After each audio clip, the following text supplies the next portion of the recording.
Assalamualaikum warahmatullahi wabarakatuh. Bagaimana kabarnya hari ini? Sehat semua? Oke, pada video kali ini kita akan membahas mengenai struktur dan fungsi tumbuhan.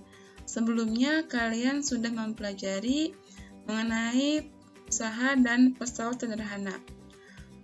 Oke, sebelum kita lanjut dalam pembelajaran kali ini, alangkah baiknya seperti biasa kita berdoa terlebih dahulu agar apa yang kita pelajari hari ini diberikan kemudahan dalam memahaminya dan diberikan keberkahan oleh Allah Subhanahu wa Ta'ala. Amin. Berdoa dalam hati dimulai. Selesai? Oke. Pokok bahasan kali ini yang pertama yaitu struktur dan fungsi akar, batang, daun, bunga, dan buah. Kemudian struktur dan fungsi jaringan tumbuhan, dan yang terakhir yaitu teknologi yang terinspirasi dari struktur jaringan tumbuhan. Pada video kali ini kita akan membahas pokok bahasan mengenai struktur dan fungsi akar, batang, daun, bunga, dan buah. Oke, lanjut. Kita bahas dulu yang pertama mengenai struktur dan fungsi akar. Nah, di sini ada gambar sebuah akar. Kita lihat di sini ada gambar A dan gambar B. Kira-kira gambar A dan gambar B, apakah ada perbedaan? Kita lihat di sini. Gambar yang A ini akarnya langsung serabut gitu ya. Nah, ini ada akar pokok di sini atau akar utamanya. Kemudian di sebelahnya ini ada cabang-cabang dari akar tersebut ya. Ini akar cabang, ini akar pokoknya. Nah, ini berarti akar serabut. Nah, jadi yang A ini adalah akar serabut. Ini biasanya terdapat pada tumbuhan monokotil seperti padi, kemudian jagung, kemudian alang-alang, dan lain sebagainya yang termasuk ke tumbuhan monokotil. Kemudian kalau yang akar B ini adalah akar tunggang ya, karena di sini dia ada akar utamanya atau akar pokoknya. Kemudian disertai dengan akar cabangnya. Ini disebut dengan akar tunggang. Ini biasanya terdapat pada tumbuhan dikotil seperti tumbuhan buah mangga, kemudian tumbuhan pohon jambu, tumbuhan buah nangka, dan lain sebagainya. Oke, lanjut. Nah, apa sih fungsi dari akar tersebut? Yang pertama, fungsi akar yaitu untuk menambatkan tubuh tumbuhan pada tanah atau medium tumbuhnya. Kemudian yang kedua, yaitu fungsinya untuk menyerap air dan mineral. Sudah pasti ya, akar dalam tanah dia akan menyerap air dan mineral. Kemudian yang ketiga yaitu menyimpan cadangan makanan. Misalnya singkong, wortel, lobak. Nah, itu kan berada di dalam tanah ya, di bagian akarnya. Nah, di situ makanya disebut dengan menyimpan cadangan makanan. Kemudian yang keempat yaitu menyerap oksigen atau untuk bernafas seperti tanaman bakau gitu ya. Nah, ini fungsi dari akar. Oke, lanjut yang kedua yaitu mengenai struktur dan fungsi batang. Di sini ada dua buah gambar mengenai batang ya. Coba kita lihat di sini. Apakah dari kedua gambar tersebut mempunyai atau memiliki perbedaan? Kita lihat dulu yang pertama ya, gambar yang A di sini. Ini gambarnya batangnya itu lurus gitu kan ya. Kemudian kalau yang B ini bercabang. Kemudian kita lihat di sini yang A, ini batangnya itu ada sekat-sekatnya gitu kan ya. Nih seperti ini. Kalau yang B ini nggak ada. Nah, kemudian apa lagi perbedaannya? Seperti itu ya. Jadi batang yang A ini ya, yang pertama ini adalah batang biasanya tumbuhan monokotil. Kalau yang bercabang ini biasanya tumbuhan dikotil.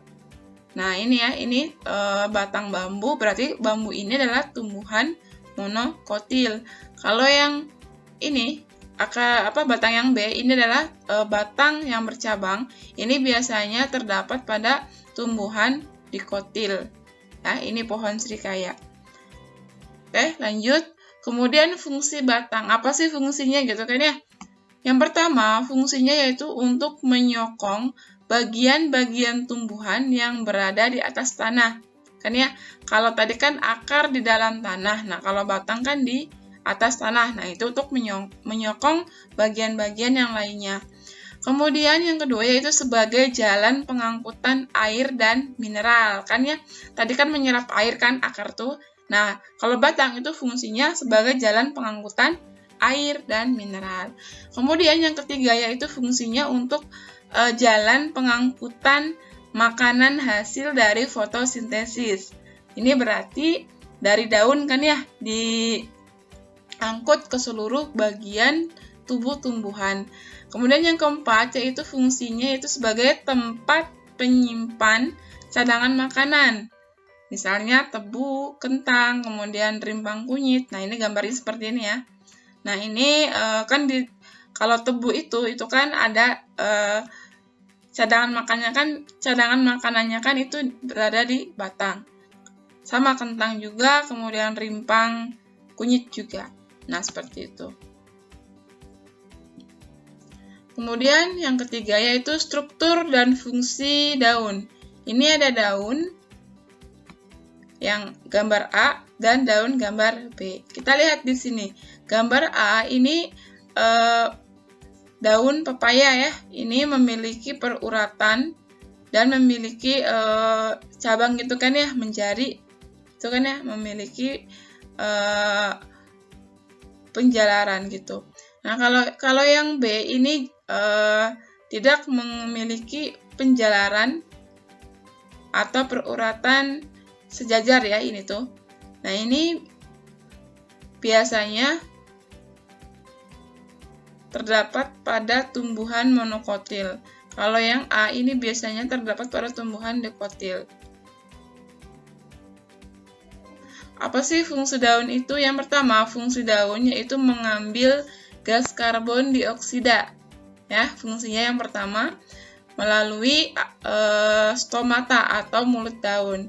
Nah, jadi fungsinya itu untuk mengambil karbon dioksida, gitu kan ya, untuk proses fotosintesis. Kemudian yang kedua yaitu tempat terjadinya fotosintesis yang tadi itu kan ya. Yang pertama untuk mengambil CO2, yang kedua tempat terjadinya fotosintesis, yang ketiga fungsinya itu mengatur penguapan air atau disebut juga dengan transpirasi. Kemudian yang keempat yaitu sebagai alat pernafasan atau respirasi tumbuhan.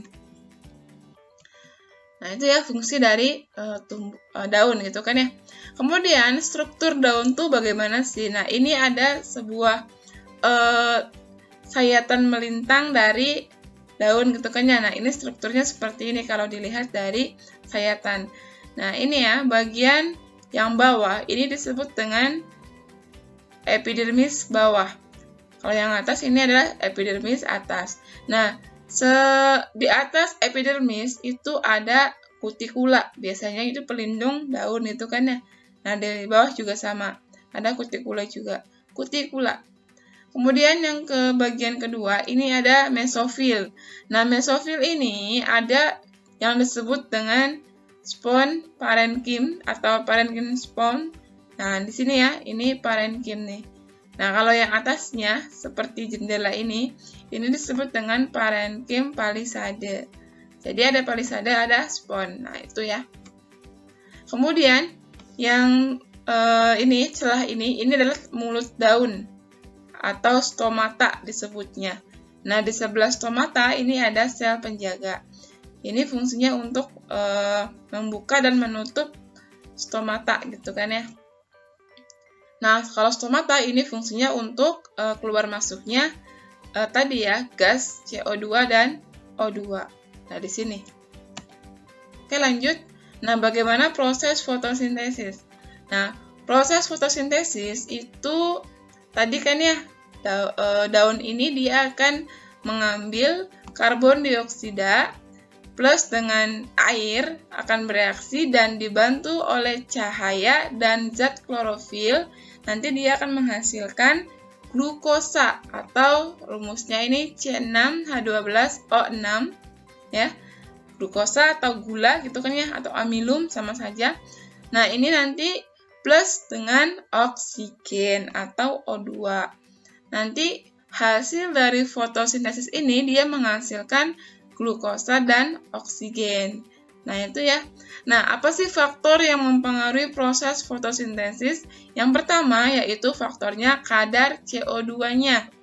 Ya, ini sangat berpengaruh karena dalam proses fotosintesis itu sangat diperlukan sekali CO2 atau karbon dioksida ini. Kemudian yang kedua yaitu suhu, cahaya, air, kemudian oksigen, dan unsur hara. Ini adalah faktor-faktor yang mempengaruhi proses dalam fotosintesis. Nah, ketika kita berangkat sekolah, mungkin kita akan melakukan uji adanya amilum pada suatu daun. Nah, karena tidak ada percobaan ya, di sini Ibu akan jelaskan saja mengenai ini ya, percobaan ini adalah percobaan untuk mengetahui adanya amilum atau tidak pada suatu daun. Nah, gambar yang pertama, ini daun dilapisi dengan aluminium foil. Tujuannya, ketika daun ini melakukan fotosintesis, kan dia akan dibantu oleh sinar matahari. Nah, bagian yang ditutupi ini, dia tidak akan terkena sinar matahari.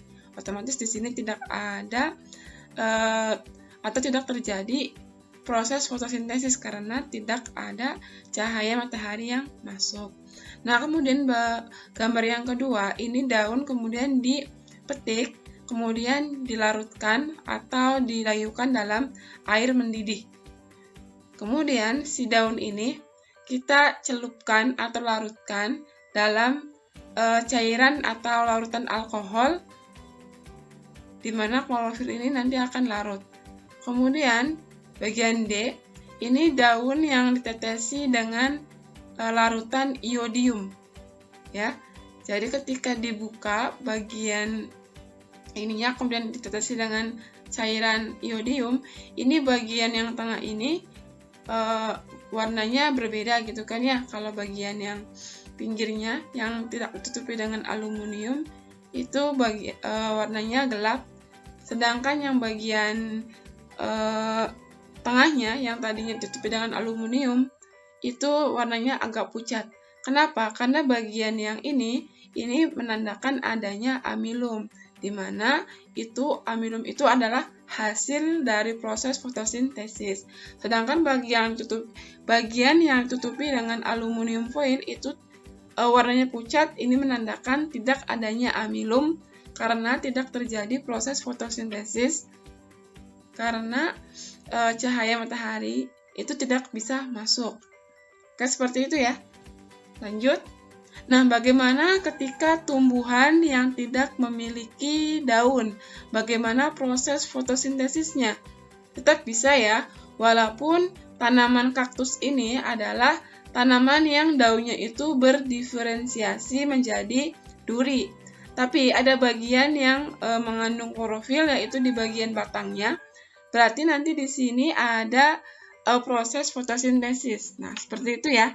Jadi tetap sama bisa melakukan proses fotosintesis karena dia memiliki zat klorofil. Oke, lanjut. Yang keempat yaitu struktur dan fungsi bunga.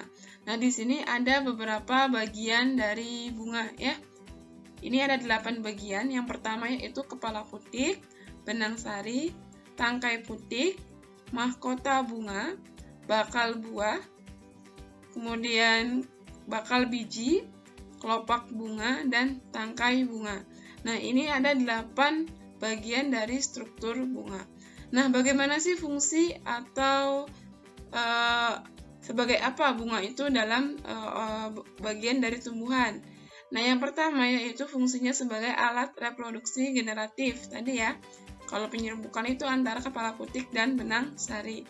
Nah, kemudian yang kedua yaitu berfungsi sebagai untuk menarik serangga atau hewan lain yang dapat membantu proses penyerbukan.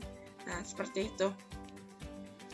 Kemudian ada beberapa sebutan untuk bunga. Yang pertama yaitu bunga lengkap, di mana 8 bagian bunga ini ada semua, makanya disebut dengan bunga lengkap. Atau kalau misalkan salah satu dari bagian ini nggak ada, misalkan kelopaknya nggak ada, atau salah satunya tangkainya nggak ada, atau kelopaknya nggak ada, ini disebut dengan bunga tidak lengkap. Kemudian yang ketiga yaitu bunga sempurna.